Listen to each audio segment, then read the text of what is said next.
Today I'm going to discuss a rare case where the episode is much heavier than the anime itself.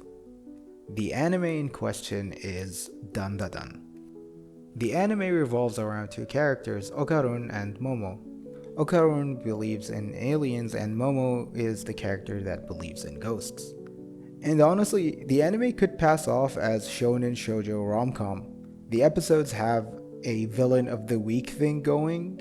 Every time you either have an alien or a ghost causing ruckus and the team has to take them out. In this particular case, we get introduced into acrobatic Silky, or Sarasara in Japanese. Now, she is a yokai. Yokais are basically evil spirits that are remnants of humans that once lived, and their goal is to consume enough life energy to be brought back to life. Yokais are born when you have negative emotions and you can't rest in death. So instead, you will live as a yokai and you will try to resolve your unfinished business. And in folklore, acrobatic Silky actually exists, and that's what she looks like, and the design in the anime and the manga tries to match that. Now, Silky is chasing this girl called Aira, which is a new character that was introduced only in episode 5. Actually, Silky was chasing Aira her entire life, but Aira didn't know about it because she couldn't see spirits until she got a hold of Okarun's balls. Yes, I don't want to get into that, but yes, balls. And when Silky realizes that Aira can see her, she starts the chase.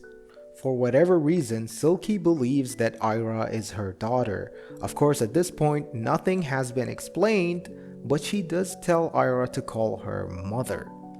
Aira rejects her, and through a prolonged fight scene, Silky actually swallows Aira into her body. The combo of Momo and Okarun manage to defeat her and then get Aira out.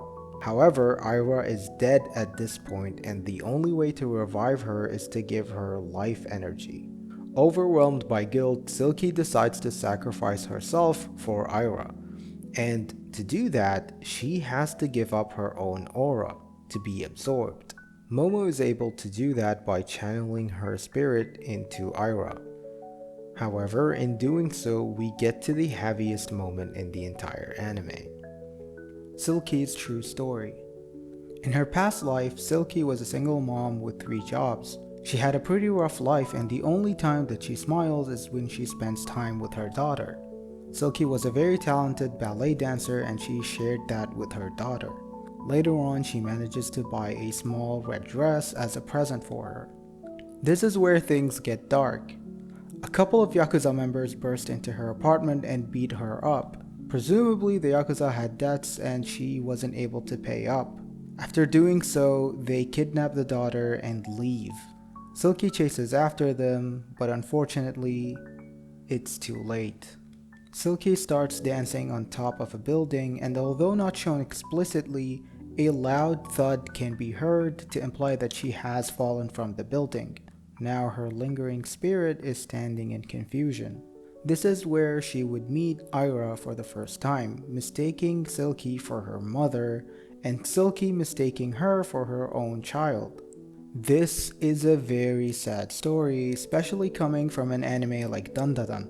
No episode before or after this one had the same weight. Some people still believe that Silky died due to her wounds, however that's not true, because in the manga you can clearly tell that she jumped off. This mini story is actually very close to reality. Survivor's guilt is a real thing, and a lot of mothers do experience that when they're unable to protect their children. And the sad thing is that Silky really did try her best, and she had to let go of her dream of becoming a ballet dancer for her child.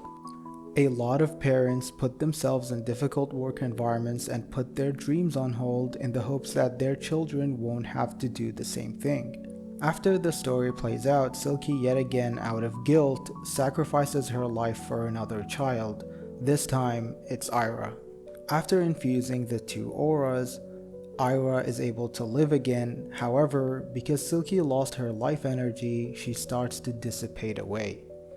While this is happening, Turbo Granny explains to Momo that Silky without her aura will be forgotten and won't be able to pass on to the afterlife.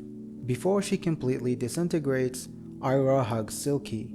Not only does she call her mother, but she also tells her how much she loves her for providing all the happiness that she could ask for. This was definitely a bittersweet ending, but sweet nonetheless. The episode is still noted as the best episode of Dandadan without any dispute. It's also the highest rated episode on multiple anime websites. You can go right now on Twitter, Instagram, and Reddit and see people still raving about the episode and how it made them feel. The flashback had no dialogue and it was solely carried by animation and music. And I just want to note that this is the first directorial job for Fuga Yamashiro, and the music you heard was done by Ushio, who also did the music for Silent Voice and Devilman Crybaby. Before ending this video, I just want to say that to sons and daughters, mothers are just that, mothers. But before that, they used to be their own selves. They had their own aspirations and their own goals in life. However, they don't mind putting a stop to all of that in order to ensure your happiness. It's a level of empathy that was not expected from an anime about aliens and ghosts. Not only that, but to also knock it out of the park in the music and animation department, it's no small feat. Thank your mom, kids.